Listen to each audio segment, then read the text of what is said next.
Top 1 most wanted person sa Maynila na tinaguriang kilabot sa Balot Tondo sa pagiging notorious na operador at leader ng criminal gang, arestado sa Oplan pagtugis ng MPD Station 1 at MPD SWAT.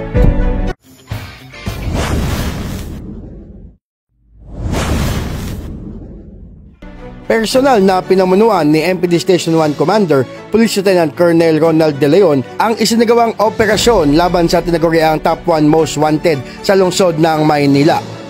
Sa positibong impormasyon na nakalap ng pamunuan ni Lieutenant Colonel De Leon ay agad nitong inilatag ang briefing ng kanyang operasyon laban sa subject na si alias Jmar na tinaguriang kilabot sa Balot Tondo na birador at leader ng criminal gang na sinasabing sangkot sa kalakaran ng droga at iba't ibang krimen tulad ng hold-up.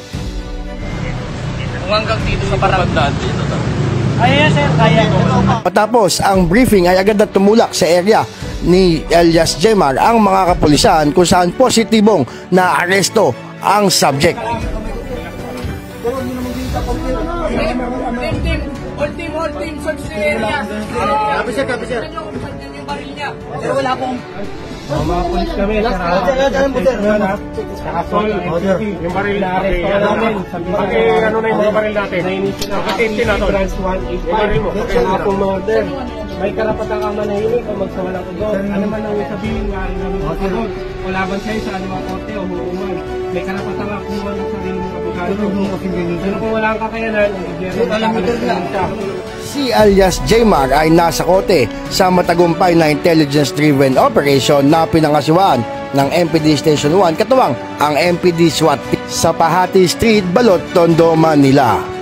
Ayon sa pulisya, si alias Jmar ay tinaguriang birador at notorious na leader ng isang criminal gang na sangkot sa pang-hold up sa ilang TNVS driver at ilang insidente ng pamamaril na naitala ng MPD Station 1 sa Tondo, Maynila.